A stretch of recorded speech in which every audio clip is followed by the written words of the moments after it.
கர்த்தர் நல்லவர். உட்கார்ந்து கொள்வோம். இந்த புதிய மாதத்திலே உங்கள் மத்தியில் இருந்து இந்த ஊழியத்தை செய்வதில் பெரிய மகிழ்ச்சி அடைகிறேன். கர்த்தர் நிச்சயமாக இந்த மாதத்திலிருந்து உங்கள் வாழ்க்கையில் பல மாற்றங்களை தருவார். விசுவாசமாக இருங்க. கர்த்தர் உங்களை கைவிடவே மாட்டார். அல்லேலூயா. கர்த்தர் நல்லவர். என்னோட கூட கர்த்தர் கடந்த நாட்களிலே நான் ஜெபித்து கொண்டிருப்பது ஒரு 10-12 நாட்களுக்கு முன்பாக இந்த வசனத்தை திரும்ப திரும்ப என் உள்ளத்திலே போட்டு இதை பல பரிசுத்தவான்கள் மூலம் கர்த்தர் உறுதிப்படுத்தினார். ஏசாயா தீர்க்கதரிசியின் புஸ்தகம் 32ஆம் அதிகாரம் அதனுடைய 18ஆம் வசனத்தை நான் வாசிக்கிறேன். என் ஜனம் சமாதான தாபரங்களிலும் நிலையான வாசஸ்தலங்களிலும் அமைதியாய் தங்கும் இடங்களிலும் குடியிருக்கும். ஜெபம் செய்வோம். எங்கள் அன்பின் ஆண்டவரே, இந்த வார்த்தைகளை கொண்டு வந்திருக்கிற உங்க பிள்ளைகளோட நீங்க பேசுங்க. உங்க நாமத்துக்கு மாத்திரம் மகிமை வரட்டும் ஆண்டவரே. என்னை நான் தாழ்த்தி ஒப்பு கொடுக்கிறேன். நான் ஒரு அப்பிரயோஜனமான ஊழியக்காரன். தகப்பனே, உங்க வார்த்தைகள் இந்த பிள்ளைகளுக்கு பலமாய் ஆண்டவரை கிரியை செய்யட்டும். இயேசுவின் நாமத்தில் பிதாவே, ஆமென். அல்லேலூயா. தமிழில் இந்த வசனம் சரியா வரல, ஆங்கிலத்தில் வாசிக்கிறேன். ரொம்ப நல்லா இருக்கு.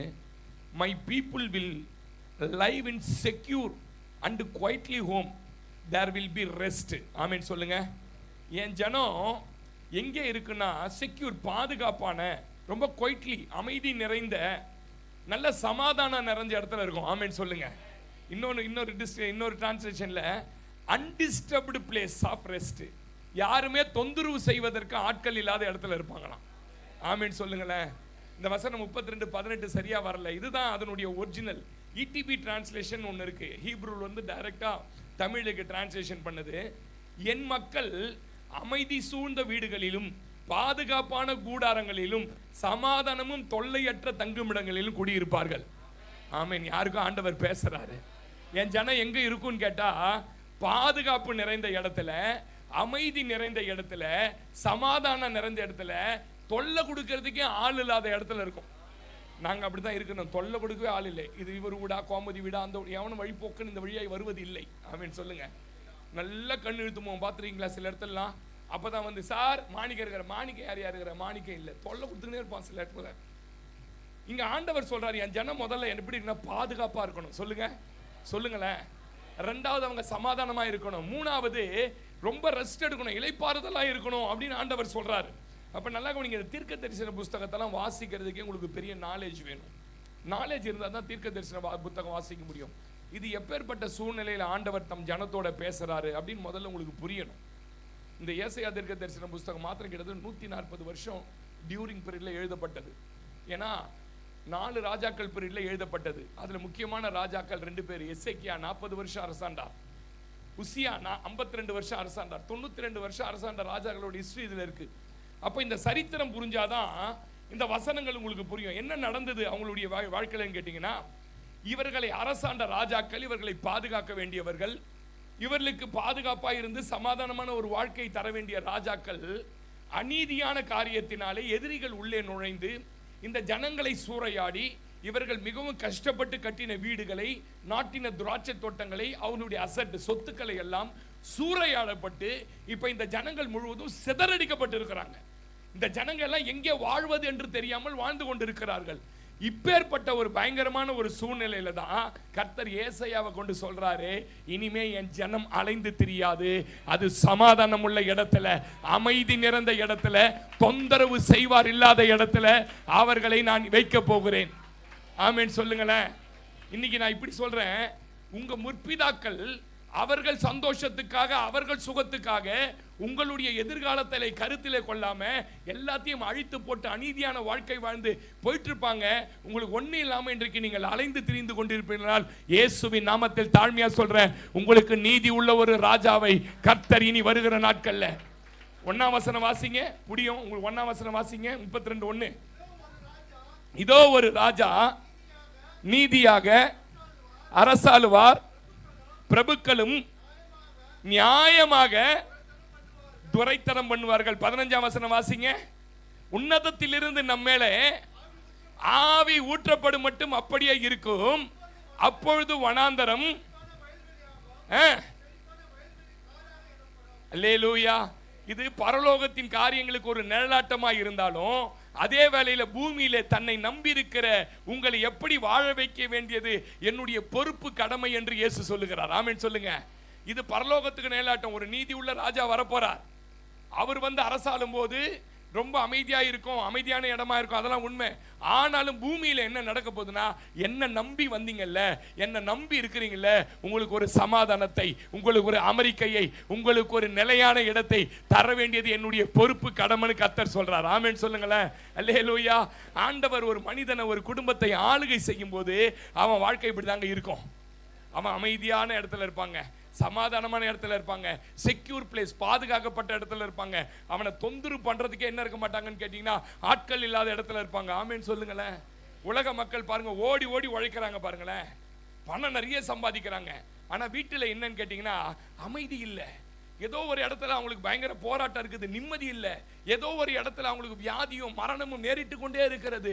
கண் கூட பார்க்குற நம்ம சொந்தக்காரலே இருக்கான், சித்தப்பா பெரியப்பா, பணம்லாம் நிறைய வச்சிருக்கான், ஆனா குடும்பத்துல என்ன இல்லை? சமாதானம் இல்லை. ஆனா நம்ம கிட்ட பெருசா ஒண்ணு இல்லை, சமாதானமா இருக்கிறோம். இருந்தா ஆமென் சொல்லுங்க. அல்லேலூயா. அப்ப தேவனுடைய பிள்ளைகளே அப்படி போல அவர்களை போல வாழக்கூடாது. சமாதானமாய் அமைதியாய் வாழ, பாதுகாப்பாய் வாழ கற்றுக்கொள்ளணும். அதுக்கு தான் சத்தியம். இன்னைக்கு ஆண்டவர் உங்களோட தெள்ள தெளிவா பேசுவாரு. உங்க வாழ்க்கையில எப்படி சமாதானமாய் வாழ்வது, எப்படி பாதுகாப்பாய் வாழ்வது என்று வருகிற நாட்களிலே நான் உங்களுக்கு சத்தியத்தை பேசுகிறேன். நல்லா கவனிங்க. நம்முடைய வாழ்க்கையில தேவன் தான் தேவை. நான் ஒரு 2-3 கேள்வி கேட்கிறேன் உங்களை. பணம் தேவையா, பாதுகாப்பு தேவையா? பணமா? பணம் வேணாம் இல்லப்பா.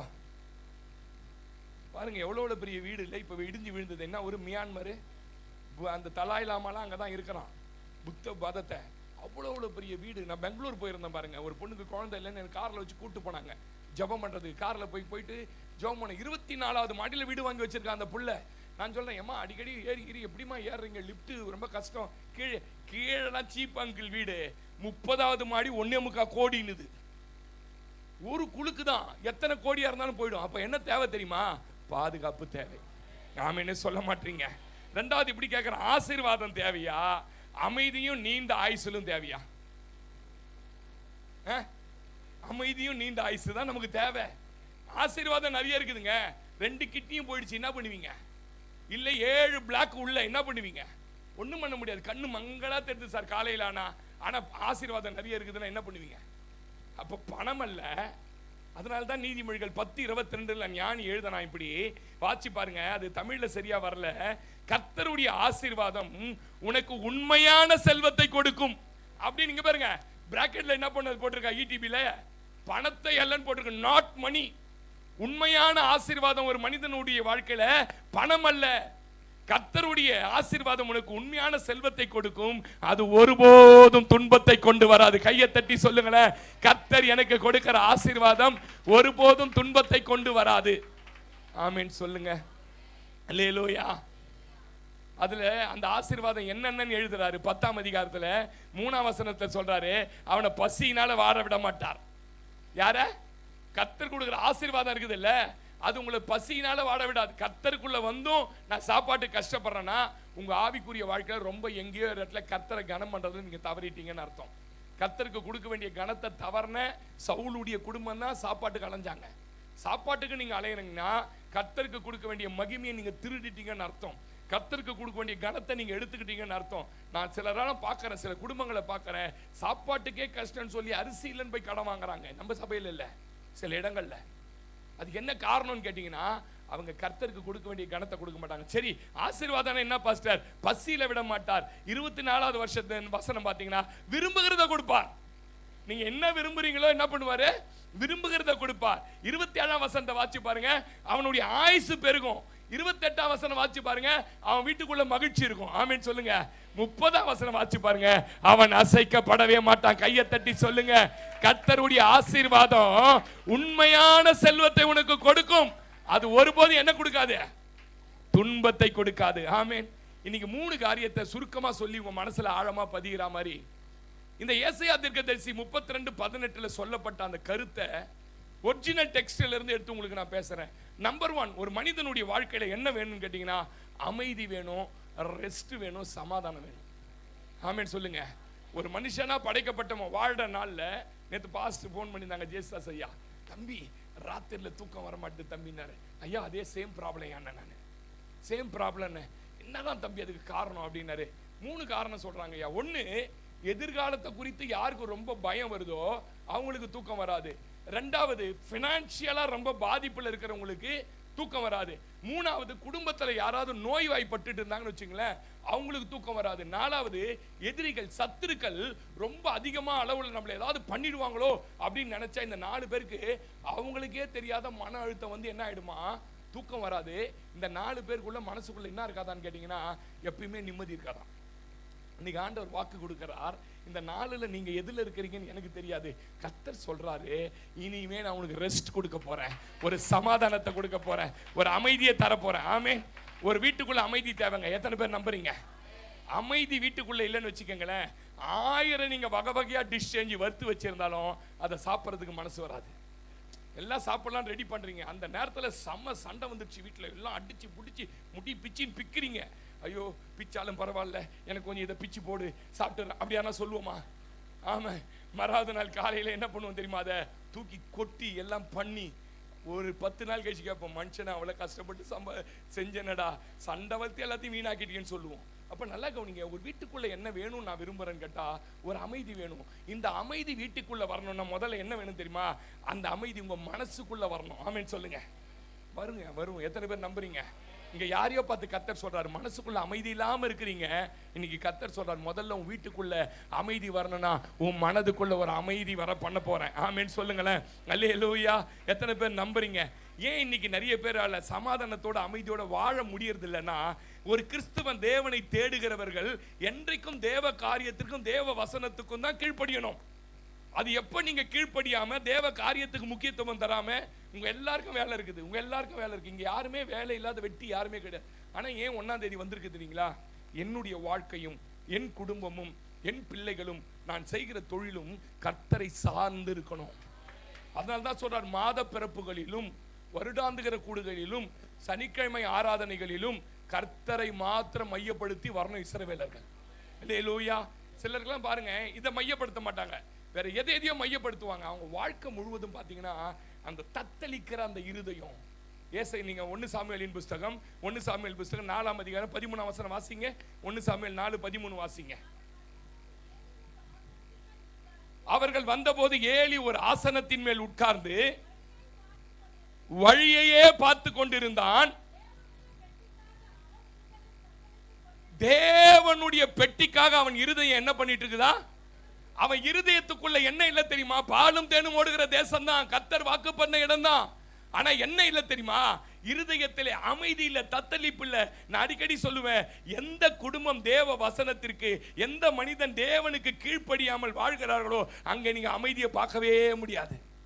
அங்க பணத்தால அடிக்கடி சண்டை நடக்கும். அந்த வீட்டுல பணத்தால அடிக்கடி சண்டை நடக்கும். பணம் தான் அந்த வீட்டினுடைய சண்டை பிரதானமா இருக்கும். ரெண்டாவது உறவுகளால சண்டை, உடன் பிறந்தவர்களால, மாமனார் மாமியார் உறவுகளால அங்க சண்டை நடந்துட்டு இருக்கும். அடுத்து அவனுடைய அந்த குடும்பத்துக்குள்ள வியாதி அமைதியை கெடுத்துரும்.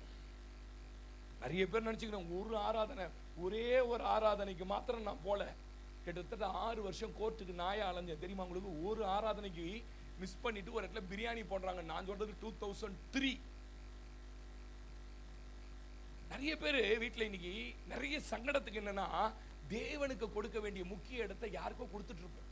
நீங்க உங்களை ஆராய்ச்சி பார்த்து மன்னிப்பு கேட்டு நீங்க ஆண்டவர்கிட்ட சொல்லுங்க, ஆண்டவரே என் வீட்டுக்குள்ள பணத்தால பிரச்சனை, உறவுகளால பிரச்சனை, என் வீட்டுக்குள்ள ஏதோ ஒரு வியாதியை சத்துரு அனுமதித்து அந்த வியாதி நிமித்தம் நாங்க தூங்க முடியல, அந்த வியாதியை நினைச்சு இன்னைக்கு அங்கலாய்க்கிறோம். கர்த்தர் சொல்றாரு, உன் மனதுக்குள்ள ஒரு அமைதியை தரப்போறேன், உன் வீட்டுக்குள்ள ஒரு அமைதியை தரப்போறேன். நிச்சயமாய் அமைதி வரும். ஆமென் சொல்லுங்க. இந்த அமைதி இல்லாத ஆட்களை பார்த்தீங்கன்னா இதயம் முழுவதும் ஒருவித பயம் இருந்துகிட்டே இருக்கும். அவங்களுக்கு ஒருவித பயத்துல வாழ்வாங்க. எப்ப பாத்தீங்கன்னாலும் குழப்பமாவே இருப்பாங்க. நம்ம பேசுவோம் அப்படியே பிரதர் அப்படின்னு பாருங்க, ஒருவித குழப்பத்தோடய அவங்க எப்பயுமே வாழ்வாங்க. சமாதானமே இருக்காது. சிலர் சொல்லுவாங்க, ஏன் வாழறன்னு தெரியல பாஸ்டர். அன்னைக்கு வந்து ஒரு வீட்டுக்கு சொல்றாரு, ஏன் வாழறேன், யாருக்கு வாழறன்னு தெரியலன்னு. இப்படி நிறைய பேருக்கு தோணும் பாருங்க, அமைதி இல்லைன்னா. இன்னைக்கு கர்த்தர் சொல்றாரு, இந்த நிலையில யாராவது வந்திருந்தீங்கன்னா உனக்கு நான் ஒரு அமைதியை, ஒரு சமாதானத்தை முதல்ல உன் இருதயத்துல வைக்க போறேன், ரெண்டாவது உன் வீட்டுல வைக்க போறேன். ஆமென் சொல்லுங்க. எரேமியாவின் புஸ்தகம் 30ஆம் அதிகாரம் 5ஆம் வசனம் வாசிங்க. எரேமியா 30:5 வாசிங்க சீக்கிரம். கர்த்தர் சொல்லுகிறது என்னவென்றால், தத்தளிப்பின் சத்தத்தை கேட்கிறோம். இப்ப எங்க வீட்டுக்குள்ள என்ன இருக்குது தெரியுமா? அமைதி இல்ல. ஒரே பிரச்சனை, ஒரே போராட்டம், என்ன நடக்கணும் எனக்கு தெரியல, அமைதி இல்ல, தத்தளிப்பின் சத்தத்தை கேட்கிறோம், திகில் உண்டு, சமாதானம் இல்ல. எத்தனை பேர் இன்னைக்கு இந்த நிலைமையில் நீங்க உட்கார்ந்து இருக்குன்னு தெரியல. ஆவியானவர் பேசினார்னா சும்மா பேச மாட்டார். ஏதோ ஒரு பயம் இருக்குங்க உங்களுக்குள்ள, ஏதோ ஒரு திகில் இருக்குங்க, ஏதோ ஒரு சமாதானம் இல்லாம சர்ச்சைக்கு வரீங்க, எல்லா ஆண்டவருக்காக பண்றீங்க, ஆனா உள்ள ஒரு திகிலும் பயம் இருக்குது. கர்த்தர் சொல்றாரு இன்னைக்கு அதை எடுக்க போறேன். நீங்க அதே 30ஆம் அதிகாரத்துல 10ஆம் வசனம் வாசிங்க சிஸ்டர். 30:10 வாசிங்க. இன்னைக்கு உன்னை பார்த்து ஆண்டவர் பேசுறார். ஆகையால் என் தாசனாகிய யாக்கோபே, முதல்ல நீ பயப்படாத. கையை தட்டி சொல்லுங்க, இன்னைக்கு என் அப்பா என் மேல அங்கலாய்ப்ப பார்த்து, என்னுடைய பிரச்சனையை பார்த்து, என் போராட்டத்தை பார்த்து சொல்றாரு, நீ பயப்படாதே, இஸ்ரவேலே கலங்காதே என்று கர்த்தர் சொல்லுகிறார். இதோ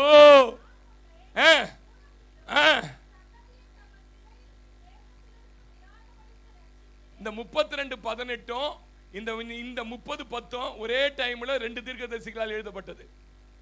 2 தீர்க்கதரிசிகள் எழுதப்பட்டது. நீங்க நினைக்கிறீங்க ஏசியா செத்துட்டு அப்புறம் எரேமியா வந்தார் பொழுது, எரேமியா செத்த அப்புறம் அவர் வந்தார் பொழுது, எல்லாம் சமகாலத்துல வாழ்ந்தவங்க தான்.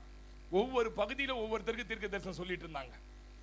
இப்ப சொல்றாரு, யாக்கோபே நீ முதல்ல பயப்படாத, தூரத்துல எங்க இருந்தாலும் உன் பிள்ளைகளை நான் என்ன பண்ண போறேன், கூட்டி தேசத்துக்கு வந்து கொண்டு வந்து ரட்சிப்பேன். சொல்லுங்க, திரும்ப வாசிங்க. யாக்கோபு திரும்பி வந்து அமர்ந்து சுகித்திருப்பான், அவனை தத்தளிக்க பண்ணுவார். இனிமே இல்ல. கையை தட்டி சொல்லுங்க, உன்னை தத்தளிக்க பண்ணுகிறவர்கள் இனிமே இல்ல. உன்னை ரட்சிப்பதற்காக நான் உன்னோட இருக்கிறேன் என்று கர்த்தர் சொல்லுகிறார். உன்னை சிதறடித்த எல்லா ஜாதிகளையும் நிர்மூலமாக்குவேன். உன்னையோ நான் நிர்மூலமாக்காமல் முற்றிலும் தண்டியாமல் விடாமலும் மட்டாய் தண்டிப்பேன். ஆனா தண்டனை இருக்குது. ஆமென். பயந்துராதீங்க. ஆமென் சொல்லுங்க. தத்தளிப்பின் பாத்திரத்தை எடுத்து போட்டாருங்க. இதை நீங்க நம்பணும். இன்னைக்கு ஏதோ ஒரு பார்த்து தத்தளிக்கிறீங்க, இது எப்படி முடிய போகுதுன்னு. இன்னைக்கு இந்த வார்த்தையை விசுவாசிக்க முடியாத நிலையில சிலர் உட்கார்ந்து இருக்கிறீங்க. கர்த்தர் சொல்றாரு, நான் தத்தளிப்பின் பாத்திரத்தை நிச்சயமா எடுத்து போட போறேன். ஆமென். 51:22 ஏசியா வாசி மகளே. ஏசியா 51:22 வாசி. உன்னை கொண்டு புருஷனையும் ஸ்திரியையும் நொறுக்குவேன். உன்னை கொண்டு இல்லம்மா இல்ல 51.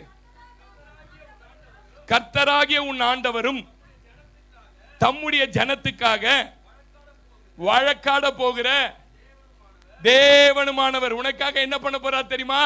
வழக்காட போறார். You are lawyer. அவர்தான். ஆமென் சொல்லுங்க. ஏன் இப்படி என் ஜனம் தத்தளிக்குது, யார் என் ஜனத்தை எப்படி தத்தளிக்க பண்ணதுன்னு வழக்காட போகிறார். சொல்லுங்க.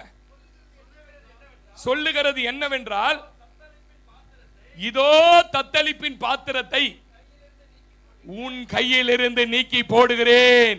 இனிமே நீ அதன் வண்டல்களை என்ன பண்ணுவதில்லை, குடிப்பது இல்லை. அப்படின்னா என்னது? என் கோபத்தின் வண்டல்களை நீ குடிப்பது இல்லை.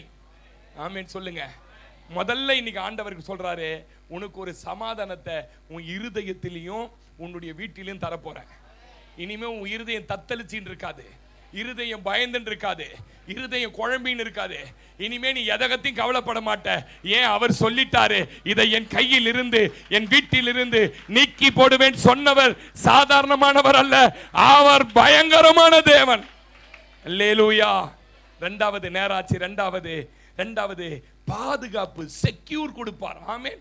உங்களுக்கு ஆண்டவர் சமாதானத்தை கொடுக்கிற அதே நேரத்தில், உங்களுக்கு அமைதியை கொடுக்கிற அதே நேரத்தில் ஒரு பாதுகாப்பை கொடுக்கணும்னு விரும்புறாரு.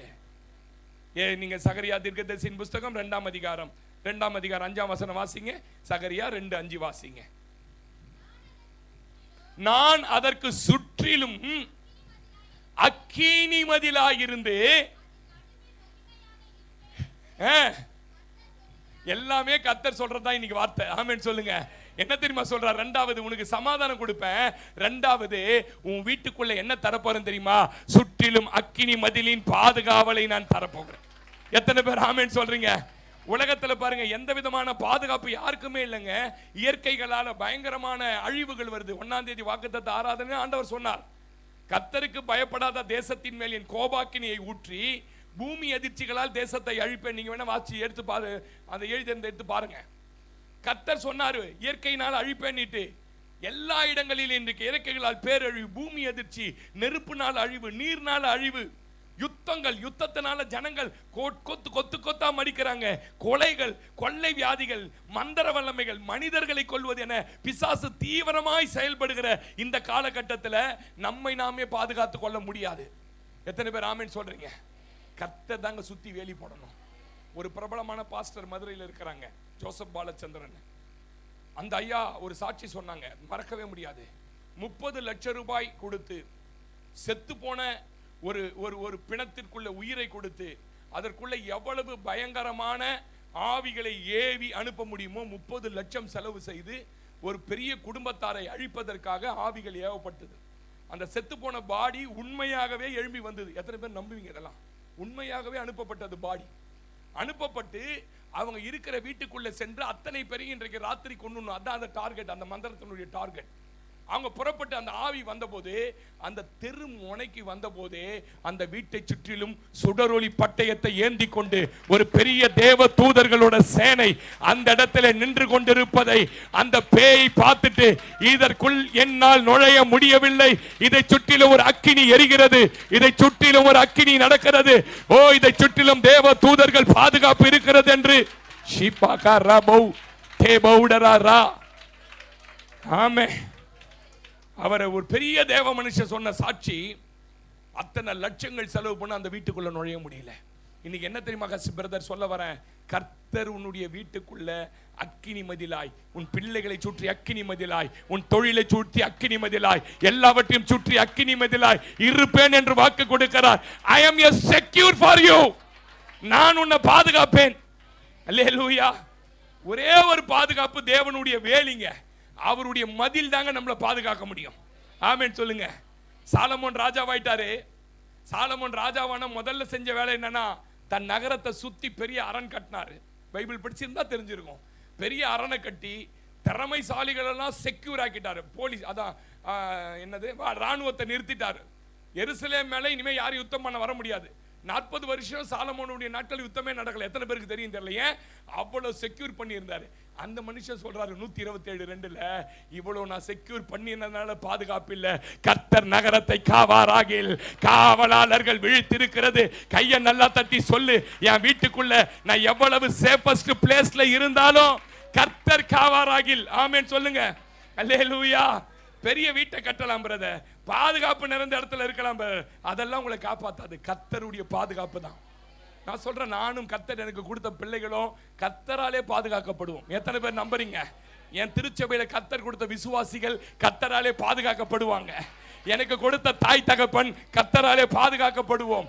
ஒரு சேதமும் இயற்கையோ நாசமோசமோ பிசாசின் பில்லிசூனிய வல்லமைகளோ என்னையோ என் குடும்பத்தையோ மேற்கொள்ள முடியாது. ஏன்? ஆண்டவர் வாக்கு கொடுக்கிறார், என் ஜனம் சமாதான தாபரங்களில் நிலையான வாசஸ்தலங்களை சேஃபஸ்ட் பிளேஸ்ல வச்சிருப்பேன். அல்லேலூயா. யோபு மாதிரி நீங்க வீட்டு கட்டியிருப்பீங்களான்னு தெரியாது. ஒரு 3 வருஷம் 5 வருஷம் ஊராட்சி மன்ற தலைவரா, ஒரு வார்டு மெம்பரா, துணைத் தலைவரா இருந்தாலே கோடியில துட்டு சம்பாதிச்சிடறான். ஆமேன் சொல்லுங்க. பெரிய பெரிய பங்களா கட்டிடுறான். ஆமேன் சொல்லுங்களேன். அவ்வளவு பெரிய கோட்டீஸ்வரன் எவ்வளவு பெரிய வீட்டை கட்டியிருப்பான் தெரியுமா? 10 பிள்ளைங்களுக்கு 10 ரூம் கட்டியிருப்பான். நான் விசுவாசிக்கிறேன். கெஸ்ட் 10 பேர் வந்தாங்கன்னா 10 பேர். அவ்வளவு பெரிய பங்களா கட்டியிருந்தான் பாருங்க. அந்த பங்களா எப்படி பாதுகாக்கப்பட்டதுன்னு தெரியுமா? கர்த்தர் சுற்றிலும் வேலி வச்சிருந்தார். சொல்லுங்க ஆமேன் சொல்லுங்க. 1:10 வாசிங்க. 1:10 யோபு 1:10 வாசிங்க சீக்கிரம் முடிச்சு. நீ அவனையும் அவன் வீட்டையும் எல்லாவற்றையும் சுற்றி என்ன இருக்கு? நல்லா கவனிங்க சிஸ்டர். நீங்க குடிசை வீட்டுல இருக்கலாம், பெரிய வீட்டுல இருக்கலாம், எந்த வீட்டுல இருக்கலாம், உன்னை சுத்தி கர்த்தரோட வேலி இல்லைன்னா சத்துரு உள்ள பூந்துருவான். ஆமென் சொல்லுங்க. எத்தனை பேர் நம்புறீங்க? உங்க வீட்டை சுத்தி உங்களுக்கு கண்ணு தெரியாத ஒரு வேலி இருக்கு. உங்களுக்கு வேணா விசுவாசிக்கிற பிள்ளைங்களுக்கு தெரியாம இருக்கலாம். உங்க வீட்டாண்ட இருக்கிற பேய் கோயிலுக்கு போய் கேளுங்க, என் வீட்டை சுத்தி என்ன இருக்கு, அது சொல்லும். உன் வீட்டை சுற்றி ஒரு அக்கினியை பார்க்கிறேன், உன் வீட்டை சுற்றி ஒரு வேலியை பார்க்கிறேன். அல்லேலூயா. அந்த வேலி இருந்த வரைக்கும் யோபுனுடைய காம்பவுண்ட் செவுர்ல இருக்குது பாருங்க, காலிங் பெல், அதை கூட தொடறதுக்கு அவனால முடியல. அடுத்த வசனம் என்னமா சொல்லுது? 12ஆம் வசனம் வாசி. 12. கர்த்தர் சாத்தானை நோக்கி இருக்கிறது. அல்லேலூயா. கர்த்தருடைய பாதுகாப்பின் வேலையை தாண்டி எந்த சக்தியாலும் உள்ளே வர முடியாதுன்றதுக்கு இந்த வசனம் தான் ஆதாரம். அவர் திறந்து விட்டாதான் உள்ளே வரும். ஒரு வேத பண்டிதர் இப்படி சொல்றாரு, யோபுனுடைய வாழ்க்கையில சத்ரு செய்த செய்கைகளை கர்த்தர் பார்த்துட்டு சொன்னாரா, இனிமே என் பிள்ளைகள் இருக்கிற வீட்டின் வாசலை உனக்கு நான் திறப்பதே கிடையாது, திறக்கவே மாட்டேன். யோபு ஒருவன் பட்ட பாடுகள் என்னால் தாங்க முடியல, நான் இறங்கி வந்து சுழல் காற்றிலே பெருங்காற்றிலே அவனோட பேசினேன், இனிமே நான் என்ன பண்ண மாட்டேன். எத்தனை பேர் நம்புறீங்க? யோபுக்கு திறந்து விட்ட கர்த்தர் நமக்கு பாதுகாப்பின் வேலியை போட்டு அடைத்து வைத்திருக்கிறார். இயேசு மார்த்தார் மரியாளுடைய சகோதரன் செத்துட்டான்னு வந்து அந்த ஊர்ல நின்று கண்ணீர் விட்டார்னு பைபிள்ல போட்டிருக்கோம். இயேசு கண்ணீர் விட்டார்னு. அடுத்த 10 நிமிஷத்துல உயிரோட எழுப்ப போறவனை நினைச்ச ஒரு அழுவுல. ஏதேன் தோட்டத்துல நீ மண்ணா இருக்கிறாய், நீ மண்ணுக்கு திரும்புவாய், நீ மரித்து போவாய்னு சாபம் விட்டார் பாத்தீங்களா. அப்ப வந்து ஜனங்களே இல்ல, 2 பேர் தான். அதனால இயேசு ஒரு செஞ்ச தப்புல ஒரு கோபத்துல விட்டாரு. நாட்கள் போக போக மரணம் ஒரு குடும்பத்தை இவ்வளவாய் பாதிக்கிறதான்னு சொல்லி அங்க விட்ட சாபத்தை நினைத்து அழுதாராம். ஆமென் சொல்லுங்க. அதனாலதான் நித்திய ஜீவனுக்கு முன்குறிக்கப்பட்டவர்கள் மரிப்பது இல்லை. எத்தனை பேர் நம்புறீங்க? நான் சொல்ற ஆழம் புரியுதா? அவர் யாருன்னா கஷ்டப்பட்டா தாங்கவே மாட்டாருங்க. இன்னைக்கு சொல்றார், யோபு பட்ட கஷ்டம் போல இனி என் பிள்ளைகள் படக்கூடாது, இனி சத்ருவே உனக்கு வேலிகளை நான் திறப்பது இல்லை. ஆமென் சொல்லுங்க. பாஸ்டர் அப்படி இருந்து சிலதெல்லாம் உள்ள வந்தது பாஸ்டர். எப்படி பாஸ்டர் வந்துடுச்சு? இவ்வளவு கஷ்டப்படுறோமே. நான் சொல்றேன், அதெல்லாம் கர்த்தர் உயர்த்துறதுக்காக போட்ட திட்டம். அன்னைக்கு மாத்திரம் ரூபேன் குழிக்குள்ள தூக்கி போடலனா யோசேப்புனுடைய வாழ்க்கை என்ன ஆயிருக்கும் நீங்க நினைக்கிறீங்க? யாருன்னா டக்குன்னு சொல்லணும். சாகடிச்சிட்டு இருப்பாங்க. கரெக்ட். இவனை குழிவுல போட்டுடலாம்பா அப்படின்னு குழி மட்டும் அங்க இல்லனா யோசேப்பை கல்லடி அடிச்சு செத்துட்டு இருப்பான் மீதி 9 பேர். நான் சொல்லட்டுமா, நீ இருந்த குழி நல்லது. மனுஷங்க போட்ட குழி நல்லதியா? அது கர்த்தர் உன்னை பாதுகாப்பதற்காய் ஏற்படுத்தப்பட்ட குழி. அந்த குழிக்கு பேர் என்ன தெரியுமா? சிஸ்டான். ஆக்சுவலா தண்ணி வந்தா நிரம்பி நிற்கும், மாடுங்க போய் குடிக்கணும். ஊர்ந்து போகிற எல்லா பயங்கரமான ஜந்துக்களும் அந்த குழிக்குள்ள கிடக்குமா. ஆனா யோசேப்பு இருந்த வரைக்கும் கர்த்தர் அத்தனை வாய்களையும் கட்டி போட்டார். நான் சொல்றேன், நீ எங்க இருந்தாலும் சரிதான், கர்த்தர் உன்னை பாதுகாப்பார். போர்த்திபாரனுடைய வேலை என்ன தெரியுமா? அரசவையில தூக்கு மாட்டு ஹேங் பண்ற வேலை. அவன் வேலையை என்னன்னா தூக்கு தண்டனை கைதிகளுக்கு. நான் சொல்றேன், ராணுவம் மாத்திரம் வந்து யோசேப்பை மீட்டு கொண்டு போய் ஜெயில போலனா உள்ளேயே அடிச்சு யோசேப்பை தூக்கு மாட்டிட்டு இருப்பான். நான் சொல்றேன், நீ ஜெயிலுக்குள்ள போடப்பட்டது நல்லது. நான் கர்த்தர் நாமத்துல சொல்றேன், கொஞ்ச நாள் சத்துரு உன்னை சிறை பிடித்தது நல்லது. உன்னை விடுதலை ஆக்கும் போது கர்த்தர் ஒரு பெரிய இடத்துல நாணல் பெட்டி 3 மாசத்துக்கு முன்னாடி அம்மா செஞ்சிட்டா. அம்மாக்கு தெரியும் ஒரு லெவலுக்கு மேல இந்த குழந்தை என்ன பண்ண. ஒரே நாள் நாணல் பெட்டினா என்னன்னு முதல்ல தெரியுமா உங்களுக்கு? அப்படின்னா என்னன்னு தெரியாது பாஸ்டர். நாணல் பெட்டியை செய்வதற்கு அது வெயில்ல காய வைக்கணும். காஞ்சாதான் அது மிதக்கும், இல்லைன்னா உள்ள போயிடும். அது ஈரத்தன்மையா இருக்கிற வரைக்கும் அதை பின்னி 3.5 மாசத்துக்கு முன்னாடியே இவன் இந்த மாதிரி தண்ணியில போடப்படுவான். முதலைகள் நடுவில் இருப்பான். ஆனால் இவனை ஒரு தலைவனாய் மாற்ற வேண்டும். நான் பேசுற ஆழம் புரிஞ்சு ஆமென் சொல்லுங்க. என்ன பாஸ்டர் சொல்ல வரீங்க? நீ இருந்த குழி, நீ அடைக்கப்பட்ட சிறை, நீ கடந்த முதலைகள் நடுவுல எல்லாம் என் திட்டத்தின் படியே நடந்தது. உனக்காக பேழையை ஆயத்தம் பண்ணினது நான் தான். இந்த உலகம் அழியும் போது உன்னை எடுத்துக்கொள்வது பேழைக்குள்ள வச்ச. நீ நினைக்கிற அடைக்கப்பட்டுட்டோம். வெளியில இருக்கிறத பார்க்க முடியல, சினிமாவுக்கு போக முடியல, பீச்சுக்கு போக முடியல, ஒரு பூவை வைக்க முடியல, ஒரு லிப்ஸ்டிக்கை போட முடியல, அடைக்கப்பட்டுட்டோம். எதுவும் இல்ல. ஐயா, இதுதாயா மேல தூக்க போது, உன்னை இதுதாயா மேல கொண்டு போக போது. நான் வைத்திருக்கிற இந்த சபை என்கிற பேழை உன்னை பாதுகாப்பதற்கு. ஆமென் சொல்லுங்க. யாத்திராகம் 8:22 வாசி பாருங்க. யாத்திராகம் 8:22 10 நிமிஷத்துல 8:15 கரெக்டா முடிச்சு அமைச்சிருவேன். 8:22 பூமியின் நடுவே நானே கர்த்தர் என்பதை நீ அறியும்படி என் ஜனங்கள் இருக்கிற கோசேன் நாட்டை அந்நாளிலே வண்டுகள் வராதபடி அந்த நாட்டை விசேஷப்படுத்தி என் ஜனங்களுக்கும் உன் ஜனங்களுக்கும் வித்தியாசத்தை உண்டாக்கும்படி செய்வேன். அல்லேலூயா. பிரதர், உலகத்தில் இருக்கிற எல்லா வீட்டுக்குள்ள வண்டு இருக்கும் பிரதர். நம்ம வீட்டுக்குள்ள வண்டு இருக்காது பிரதர். வண்டுனா என்ன பாஸ்டர்? வண்டோட வேலை என்னன்னு எத்தனை பேருக்கு தெரியும்? அரிக்கிறது. சொல்லுங்க. வண்டு உக்காந்தா ஒரு செடியில அரிச்சு அப்படியே ஒன்னில்லாத ஆக்கிடும் ஒரே மாசத்துல.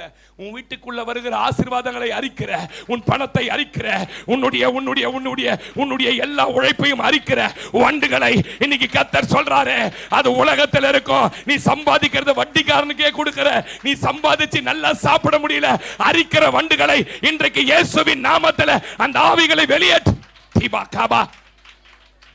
ஆமென் சொல்லுங்க. அரிக்கிற வண்டி இனிமே வீட்டுக்குள்ள இருக்கிறது இல்ல. நம்பி ஆமென் சொல்லுங்க. சிலர்லாம் சொல்றாங்க, எவ்வளோ பணம் வருது பாஸ்டர், ஆனா 10 ரூபாய் இல்ல பாஸ்டர், முந்தானேத்து இவ்வளவு பணம், இன்னைக்கு காலைல பால் பாக்கெட் வாங்க காசு இல்ல. அரிக்கிற வண்டு உலகத்துக்குள்ள இருக்கும். என் பிள்ளைகள் வீட்டை நான் விசேஷப்படுத்தி நானே கர்த்தர் என்பதை ஆமென் சொல்லுங்க. நீங்க பணத்தை வச்சு பணத்தை மறந்துடணும். மறந்துட்டு எப்பயாவது அந்த இடத்த கிளீன் பண்ணும்போதோ இல்லை எப்பயாவது அந்த துணியை தூக்கி பார்க்கும்போதோ எப்பயாவது எடுக்கும்போது உள்ளேருந்து கட்டா விழுந்ததுன்னா கர்த்தர் உங்களை ஆசீர்வதிச்சு வச்சிருக்காருன்னு அர்த்தம். நான் பேசுறது சத்தியமா பேசுறேன். அப்படி நீங்க இருந்தீங்கன்னா, பணம் வச்சிருந்ததே மறந்துடுச்சுன்னா கர்த்தர் ஆசீர்வதிச்சிருக்கிறார். 3.25 ரூபாய் வச்சுட்டு 30 இடத்துல தேடி தேடி அந்த 3.25 பாக்கெட்ல போட்டீங்கன்னா சொர்ணி ஹல்லேலூயா, வண்டு உங்க வீட்டுக்குள்ள இருக்குதுன்னு அர்த்தம். இன்னைக்கு ஆண்டவர் சொல்றாரு, என் பிள்ளைங்க வீட்டை இனிமே வண்டு அரிக்க விட மாட்டேன், வண்டுகள் வரவிடம். 9ஆம் அதிகாரம் 26ஆம் வசனம், யாத்திராகம் 9:26 வாசி சீக்கிரமா. இஸ்ரவேல் புத்திரர் இருந்த கோசே நாட்டின் மேல் மாத்திரம் கல்லு மழை இல்லாம, கல்லு மழை என்பது கூடாரங்களை அழித்துவிடும். கல்லு மழை பெஞ்சா இன்னைக்கு ஆண்டவர் சொல்றாரு, உன்னை அழிப்பதற்கான எந்த வல்லமைகளையும் உன் வீட்டு மேல் வராதபடி நான் விசேஷித்து பாதுகாத்துக் கொள்ளுவேன். உன் வீட்டை விசேஷப்படுத்துவையா. எத்தனை பேர் நம்புறீங்க? ஆமென் சொல்லுங்க. 10ஆம் அதிகாரம் 23ஆம் வசனம், 10:23. 3 நாள் மட்டும் ஒருவரை ஒருவர் காணவும் இல்லை, ஒருவர் தம்மை விட்டு இல்லை. இஸ்ரவேல் புத்திரர் அல்லேலூயா. ஐயா, எல்லா இடத்திலும் இருளியா? நான் சொல்றேன், உன் வீட்டுக்குள்ள வெளிச்சம் ஐயா. கர்த்தருடைய வெளிச்சம், ராஜாக்கள் உதித்து எழுந்து நடந்து வருகிற வெளிச்சம். இனிமே உன் வீட்டுக்குள்ள இருள் வராது, இருளின் வல்லமைகள் வராது. இதை நம்பனா ஆமென் சொல்லி இருப்பீங்க. என் வீட்டுக்குள்ள இருந்த இருள் இன்றைக்கு இயேசுவின் நாமத்துல, இயேசுவின் நாமத்துல ஒரு தீர்க்க தரிசன அதிகாரத்தோடு கட்டளையிடுங்க. என் வீட்டுக்குள்ள சண்டை என்கிற இருள், என் வீட்டுக்குள்ள வியாதி என்கிற இருள், என் வீட்டுக்குள்ள எல்லாவித சத்துரு என்கிற இருள் இன்றைக்கு இராதபடி என் வீட்டை இந்த 1ஆம் தேதி காலையில என் தேவன் விசேஷப்படுத்துகிறார். என் பிள்ளைகளை தள்ளுகிற இருள், என் பிள்ளைகளுக்கு பலவீனங்களை கொண்டு வருகிற இருள் இன்றைக்கு இயேசுவின் நாமத்தில் என் வீட்டை விட்டு செக்யூர் மை பீப்புள். சங்கீதத்தில் ஒரு வசனம் உண்டு, எடுக்க மறந்துட்டேன். தீங்கு நாட்களில் அவரை என்னை தம்முடைய கூடாரங்களில் மறைவிலே மறைத்து ஒளித்து வைத்து. எடுத்தவங்க யாருன்னா இருந்தா வாச்சிருங்களேன். 27:5 வாசிங்க. தீங்கு நாளில் அவர் எங்க மறைக்கிறாரா சிஸ்டர்? எத்தனை பேர் நம்புறீங்க? அல்லேலூயா. நான் இதை தான் வர ஞாயிற்றுக்கிழமை எடுக்க போறேன். ஆவியானவர் எனக்குள்ள சொன்னார், என் பிள்ளைங்க பாதுகாப்பு எப்படி வரணும் அவங்க வீட்டுக்குன்னு பேசுப்பா அப்படின்னார். அவங்களுக்கு எப்படின்னு சொல்லி கொடு. முதல்ல நீ பாதுகாப்பா, அவங்க எப்படி பாதுகாப்பா இருக்கணும்னு சொல்லி கொடுன்றார். நீங்க பெரிய பெரிய எங்க காலேஜ் எல்லாம் வந்தீங்கன்னு வச்சுங்களேன், முதல்ல உள்ள நுழைஞ்ச உடனே நெருப்புல இருந்து நீங்க எப்படி தப்பிச்சுக்கிறதுன்ற போர்டை தான் வச்சிருப்பாங்க. எத்தனை பேருக்கு தெரியும் தெரியல. ஃபர்ஸ்ட் ஃபயர் எக்ஸிட், எங்கெங்க வழி இருக்கு, எப்படி தப்பிக்கணும். ஏன்னா நெருப்பு வந்துட்டா வெளியில போனோம், ஏன்னா ரொம்ப பெரிய பெரிய மாடிங்க. இன்னைக்கு ஞாயிற்றுக்கிழமை ஆண்டவர் உன்னோட என்ன தெரியுமா சொல்ல சொல்லியிருக்காரு? எப்படி நீங்க சத்துருவோட வல்லமைக்கு விலக்கி பாதுகாக்கப்படணும் அதை சொல்லி கொடுக்க போறாரு ஆவியானவர். இங்க சொல்றாரு, சொல்லுமா படிமா மகளை படி. தீங்கு நாளில், அப்பனா என்ன அர்த்தம்னா தீங்கு நாள் ஒரு நாள் இருக்குது. தீங்கு நாளில் அவர் எங்கம்மா, இதுதான் அவரோட கூடாரம். எத்தனை பேர் நம்புறீங்க? இந்த சபை தான் அவருடைய கூடாரம். இதுக்குள்ள வைத்து மறைத்து, மறைவிலே இந்த டேங்க் கட்டில ஒழிச்சிடுவார் நினைக்கிறேன். எங்க ராஜனை காணும் தேடுவாங்க, அவர் போய் உள்ள ஒளிஞ்சு. நான் சொல்றேன், அவர் சட்டை அப்படிதான். சத்துரு தேடி தேடி பாப்பா, எங்கடா இவன் எங்கடா இவன். அவர் சட்டையில நீ போய் மறைஞ்சிட்டா யாராலையும் கண்டுபிடிக்க முடியாதுங்க. எலியா போய் ஒளிஞ்சிட்டான் கேரித்துல. அவன் சொல்றான், ஐயோ என் ஆண்டவன் அனுப்பாத தேசம் கிடையாது, அனுப்பாத ஆளு உன்னை கண்டுபிடிக்க முடியலடா. ஏன்? கர்த்தர் மறைச்சிட்டாரு. எத்தனை பேர் நம்புறீங்க? உன் பிள்ளைய கர்த்தர் மறைக்க போறாரு, சத்துருவின் கையில இருந்து மறைக்க போறாரு, உன் புருஷனை கர்த்தர் மறைக்க போறாரு. அவருடைய சட்டைகளில உன்னை மறைச்சி வாசிங்க வாசிங்க ஒளித்து வைத்து. இந்த சின்ன பிள்ளைங்களா விளையாடும் பார்த்துக்கிறீங்களா? ஒளிச்சு வச்சு எங்க இது கண்டுபிடின்னு. அந்த மாதிரி பிசாசு கிட்டே கண்டுபிடிய பிள்ளை என்ன போறாரு.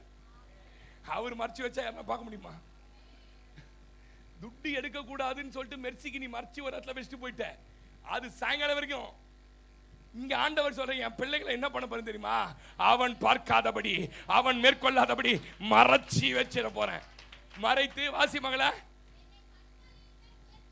மறைச்சிட்டாருன்னா ஒழிச்சுறதுக்கு மறைக்கல, உயர்த்துவதற்கு மறைத்து வைத்திருக்கிறார். ஒரு நாள் கர்த்தர் உன்னை உயர்த்த தான் போறாரு.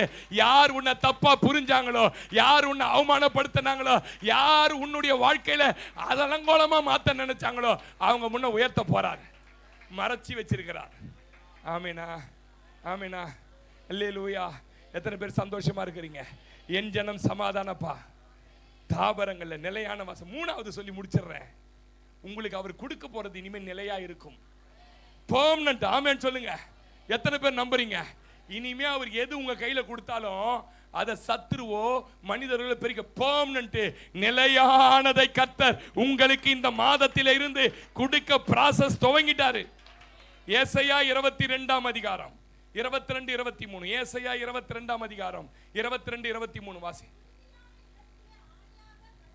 22 22ல இருந்தே வாசிமா. தாவீது அதான் வாசி. தாவீதின் திறவுகோலை அப்படின்னா என்ன பிரதர்? தாவீது எப்ப ராஜா வாக்கப்பட்டானோ மரிக்கிற வரைக்கும் ராஜா தான். அதான் நிலை. கர்த்தர் கையில கொடுத்த ஆசீர்வாதம், அவன் கொடுத்த பணம் யாராலையும் பறிக்க முடியல. அதான் நிலை. அவனுக்கு கொடுத்த ஆசீர்வாதம் ஐஸ்வர்ய நிலை, அவன் ஆயுசு நிலை. தாவீதின் திறவுகோலை இன்னைக்கு கர்த்தர் உங்க கையில கொடுக்க போறார், உன் வீட்டுக்குள்ள கொடுக்க போறார். நான் சொல்றேன், இன்னைக்கு உன் தோளின் மேல கர்த்தர் தன்னுடைய தாவீதின் திறவுகோலை வைக்கிறார். வாசிங்க வாசிங்க.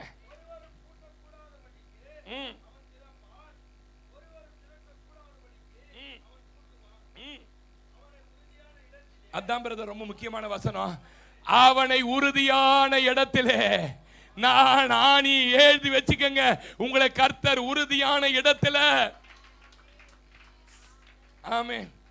உங்களுக்கு இப்போ வந்து ட்ரில்லிங் மிஷின் வச்சு ஓட்ட போட்டு அதில் ஒரு பிளாஸ்டிக் வச்சு அதில் ஒரு ஸ்க்ரூ மாட்டுறான் இப்போ எலக்ட்ரிஷியன்லாம். அதெல்லாம் நீங்களே கட்டிக்கலாம். ஆனால் அந்த காலத்தில் இருந்த வீடுங்கள்லாம் சுண்ணாம்பு வீடுங்க, கல்லில் செஞ்ச வீடுங்கள்லாம் ஆணி அடிப்பாங்க தாத்தாங்க. எத்தனை பேருக்கு தெரியும்? அந்த ஆணி யாருன்னா பிடிங்கணுங்களேன். நான் பேகை மாட்டுவேன், எங்க அக்கா பேக் மாட்டேன், கோலி விளையாடுவேன். அப்போ பயங்கரமா கோலி விளையாடுவேன். கோலி மாத்திரமே இவ்வளோ வச்சிருப்போம் பையில, அந்த கோலியை மாற்றுவோம். இது இல்லாமல் எங்கள் அம்மா ரேஷன் கடையில் வாங்கி வந்ததெல்லாம் மாட்டோம். எனக்கு ஞாபகம் இருக்குது. அவ்வளோத்தையும் தாங்கும். என் தாத்தா அடிச்ச ஆணி. இவர் தாத்தாவுக்கு தாத்தா, இவர் அச்சார்னு வச்சு எடுத்து போய் ஒரு இடத்துல ஆணி. உன்னை எவனாலையும் பிடுங்க முடியாது. இன்னைக்கு தீர்க்க தரிசனமா சொல்றேன், உனக்கு கர்த்தர் நிலையான ஒரு வேலையை தரப்போறார். உன் வேலையை பர்மனன்ட் பண்ண போறார். எத்தனை பேர் நம்புறீங்க? நிலையான ஒரு வருமானம் இனிமே உன் வீட்டுக்கு வரப்போகுது. நிலையான ஒரு குடியிருப்பை கர்த்தர் உனக்கு கொடுக்க போறார். நிலையான ஒரு தொழிலை உனக்கு தர போறார். நிலைக்க பண்ணுவேன்னு வாக்கு கொடுக்கிறார் கர்த்தர். அல்லேலூயா. எத்தனை பேர் நம்புறீங்க? இதுக்கு முன்ன நிலை இல்லாம அலைஞ்சிங்க பாருங்க, அந்த மாதிரி இனிமே நிலை இல்லாம அலைய மாட்டாங்க. சிலர்லாம் பார்த்துருக்கிறேன், எதுலையுமே நிலையா இருக்க மாட்டாங்க பாருங்க. அது ஒரு ஆவி. 3 மாசம் தான் ஒரு கம்பெனியில் வேலை செய்வான் பார்த்துக்கிறீங்களா? 4வது மாசம் கம்பெனியை குறை சொல்லிட்டு வந்துடுவான். அதில் 15 வருஷமா ஒருத்தன் வேலை செஞ்சுருப்பான். அது கம்பெனியா சாரணுவான்.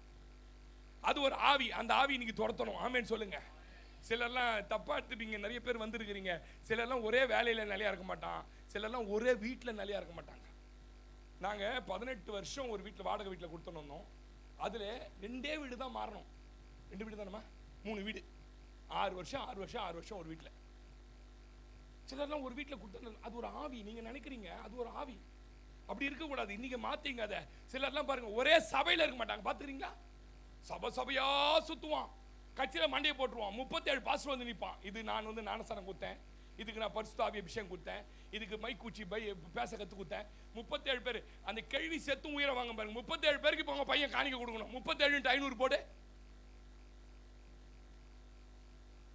வாழ்ந்தாலும் ஒரே சபை, செத்தாலும் ஒரே சபை. ஆமென் சொல்லுங்க. அழைக்கப்பட்டு ஊழியத்துக்கு வந்தீங்கன்னா ஊழியம் கத்துன்னு வெளில போயிடுங்க. இல்ல நல்ல விசுவாசியா உள்ள வந்திருந்தீங்கன்னா இந்த சபையில நல்ல சாட்சியுள்ள ஒரு மூப்பரா நல்ல ஒரு பொசிஷன்ல இருந்து வெளில போயிடுங்க. சபையா போய் வந்தீங்கன்னா கட்சியில அடக்கம் பண்றது கூட ஒரு பாஸ்ட் இல்லாத போயிடும். ஒரு சபையில நிலையா இருக்க மாட்டாங்க. இதெல்லாம் நிலையில்லாத ஆவி. சிலர் பாருங்க உறவுகள்ல கூட நிலையா இருக்க மாட்டாங்க. பாத்திருக்கீங்களா? ஒரு 3 மாசம் எங்க நாத்தனார் தான் உயிர். நாத்தனார்லாம் நான் இல்ல. மீன் குழம்பு வச்சா நாத்தனார் வீட்டுக்கு, உப்புருண்ட சுட்டா நாத்தனார் வீட்டுக்கு போவோம். ஆனா 3 மாசம் கழிச்சு பாத்தீங்கன்னா இந்த குடும்பம் கெட்டதுக்கு இந்த நாத்தனார் நாதாரி தான் காரணம். பாத்துக்கிறீங்களா? அடுத்த 3 மாசம் கழிச்சு என்ன பண்ணுவாங்கன்னா அந்த நாத்தனார், ஐயோ எங்க மாமியார் மாதிரி இல்லன்னு எங்க ஊர்ல ஒரு பொண்ணு எங்க மாமியாருக்கு எடுத்து போறாங்க. அடுத்த 6 மாசத்துல பாத்தீங்கன்னா இது மாதிரி எத்தனை பேர் இருக்கிறாங்க தெரியுமா? நிலை இல்லாத ஆவி. சொல்லுங்க. உறவுகள்ல கூட நிலையா இருக்க தெரியாது. இன்னைக்கு ஆண்டவர் சொல்றாரு, உன்னை நிலைக்க பண்ண போறேன். இந்த ஆவிகள் எல்லாவற்றையும் வெளியே எடுக்க போறேன். ஆமென் சொல்லுங்க. சிலருக்கு சரீர ஆரோக்கியத்துல நிலையா இல்ல. அவங்க ஆரோக்கிய நிலையா இல்லாததுனால ஒரு பலவீனப்படுத்துகிற ஆவி. கொஞ்ச நாள் உடம்பு நல்லா இருக்குது, கொஞ்ச நாள் கழிச்சு அவங்க உடம்பு திடீர்னு பலவீனம் ஆயிடுது.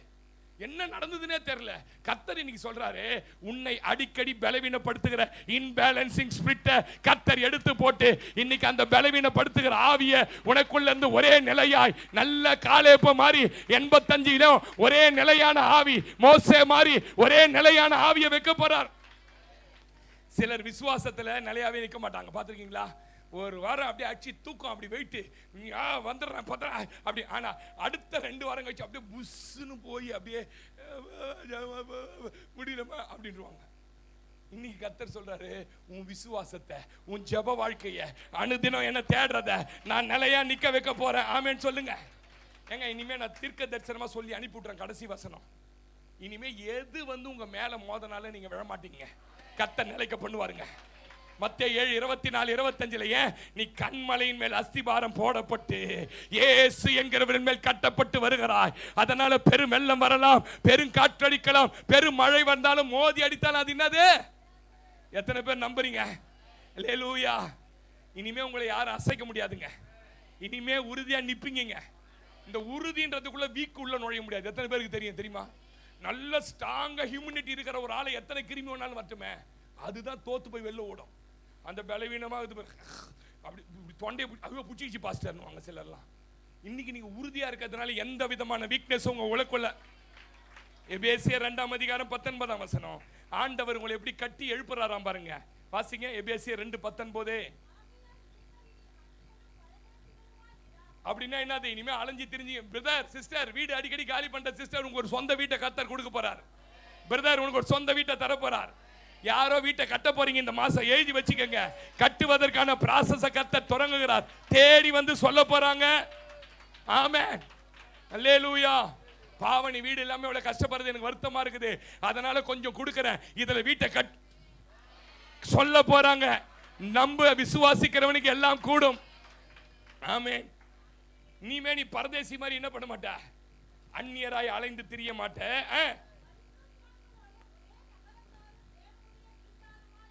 பரிசுத்தவான்களோட ஒரே நகரத்தாரும் வீட்டாருமா இருந்து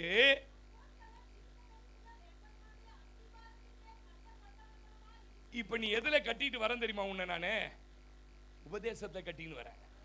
இப்ப நான் சொல்லட்டுமா? உங்களுக்கு முக்கியமா பாஸ்டர் கிடையாது, உங்களுக்கு முக்கியம் எந்த மனுஷனும் கிடையாது, உங்களுக்கு முக்கியம் இந்த வசனம். நான் உன்னை அப்படிதான் கட்டி கட்டி கட்டி. ஒரு சகோதரி சாட்சி சொன்னாங்க, குழுல இருந்து ஆள் வந்தாங்களாம். குழுல இருந்து உன் பேர்ல வந்துச்சு, குழு வந்துச்சு, அதனால குழு வாங்கிக்கோ, ரொம்ப இதுனா ஐயோயோ குழுக்கு ஒரு கும்பிடுனாங்களாம். ஏன்? நான் அஸ்திபாரம் இப்ப வசனத்தின் மேல போட்டுட்டேன், என் தேவைகளை கர்த்தரே சந்தி. அது கேட்கும் போது எனக்கு எவ்வளவு ப்ரௌடா இருந்தது தெரியுமா? எனக்கு ஒரு விசுவாசி வசனத்தை கேட்டு நான் கடன் வாங்க மாட்டேன், கர்த்தரே தேவையை சந்திப்பார். ஆமென் சொல்லுங்க. இங்க அதை தான் சொல்றாரு. எப்பா நீ எங்க தெரியுமா கட்டப்படுற? நீ கட்டப்படுறது ஏதோ மண்ணு மேல இல்ல, வசனத்தின் மேல கட்டப்படுற. அதனால அஸ்திபாரம் எது தெரியுமா உனக்கு? இந்த வசன அஸ்திபாரம், தீர்க்கதரிசிகள் அஸ்திபாரம் உனக்கு. அப்புறம் வாசி எங்க போட்ட அஸ்திபாரத்துக்கு மேல கட்டி எழுப்பணும் இல்லைங்க. கல்லி எங்க இருந்து வாங்கின? சேம்பர்ல இருந்தா? ஆலோ பிளாக்கா, சாண்ட் பிளாக்கா, சிங்கிளா? இயேசுவே கல்லு உனக்கு. சொல்லுங்களேன். நான் கட்டி எழுப்பப்படுவதற்கு, நான் அசைக்கப்படாமல் இருப்பதற்கு யார் தெரியுமா கல்லா பயன்படுறாரு? என் அப்பா இயேசு என் வீட்டுக்கு கல்லா பயன்படுறாரு. என்னை யாரும் அசைக்க முடியாதியா, எந்த சத்துருவும் அசைக்க முடியாதியா. ஆமென் சொல்லுங்க. வாசிங்க சிஸ்டர், வாசிங்க. இப்ப அவர் மேல கட்டப்பட்ட நீங்க குடிசையா கட்டப்படல, டெம்பரவரி வீடா கட்டப்படல, மாளிகையாய் கட்டப்பட்டார். முதல்ல கவனிங்க, அசைக்கப்படாத இடம் எது தெரியுமா? ஃபர்ஸ்ட் நீங்க பூமிக்குரிய ஆசீர்வாதத்தை கொடுப்பார் பாரு, அது சத்துருவால அசைக்க முடியாது. உங்களுக்கு தெரியுமா இன்னைக்கு எத்தனை பங்களாங்களை இடிக்காம வச்சிருக்காங்க? என்ன காரணம் தெரியுமா? அதுல இருக்கிறது எல்லாம் விலையேறப்பட்ட பொக்கிஷம். முதல்ல கர்த்தர் உங்களுக்கு ஒரு மாளிகையா கட்டுறாரு. சொல்லுங்க, கர்த்தர் என்ன மாளிகையா கட்டுறாரு. அவரே அஸ்திபாரம் வசனத்தை போட்டாரு, அவரே கல்லா மாறினாரு, இப்ப என்ன மாளிகையா மாத்திட்டார். நேபுகாத்து நேச்சார் ஒரு மாளிகையை கட்டிட்டு மேல உண்மையிலேயே அவன் கட்டினது உண்மையாவே இன்னி வரைக்கும் யாராலுமே என்ன பண்ண முடியல. உலகத்தினுடைய 7 அதிசயங்கள் ஒரு அதிசயம் எது? பாபிலோனின் தொங்கு தோட்டம். அவன் கட்டினது தான். அவன் நான் கட்டினது மகா பாபிலோன். நான் இப்படி யோசிக்கிறேன், நேபுகாத்நேச்சாரே, நீ கட்டண இந்த மாளிகையை அழிக்க முடியாதுன்னா என் அப்பா வசனத்தை அஸ்திபாரமா போட்டு அவர் கல்லா மாறி எனக்கு இந்த பூமியின் ஆசீர்வாதங்களை கொடுத்திருக்கிறார். ஒரு சத்ரு. அல்லேலூயா. அடுத்த வசனம் ரொம்ப முக்கியம், வாசிங்க. இரண்டாவது எங்க வந்துட்டா தெரியுமா? முதல்ல பூமிக்குரிய ஆசீர்வாதத்தை ஆசீர்வதிச்சு ரெண்டாவது ஆவிக்குரிய ஆசீர்வாதம் வந்துட்டார். ரெண்டாவது கவனிங்க, ரெண்டாவது உங்களை ஆலயமா கட்டி எழுப்புறார். சொல்லுங்க, என்ன ஆலயமா கட்டி எழுப்புறார். அப்படின்னா என்ன பாஸ்டர்? ஆலயம் எத்தனை தெரியுமா? எத்தனை பேருக்கு? ஆலயத்தை மாத்திரம் சத்துருவால தொட முடியாது. ஆலயத்தால பாஸ்டர் சாவாங்க, 10 பாஸ்டர் சாவாங்க, ஆலயம் அதே இடத்துல நிலைத்து நிற்கும். என்ன பாஸ்டர் சொல்ல வரீங்க? உனக்கு கொடுக்கிற ஆவிக்குரிய அபிஷேகம் உன்னை தாண்டி உன் பிள்ளைகளுக்கு வந்து உன் பிள்ளைகளின் பிள்ளைகளுக்கு வந்து கர்த்தர் உன் ஆலயமா வச்சு ஒருத்தனும் தொட முடியாது. ஏன்? ஆலயம் வந்து கர்த்தருடைய ரத்தத்தினால் கட்டப்பட்டது. பாதாளத்தின் வாசல் ஒரு நாள் என்ன பண்ணாது, மேற்கொள்ளாது. அடுத்து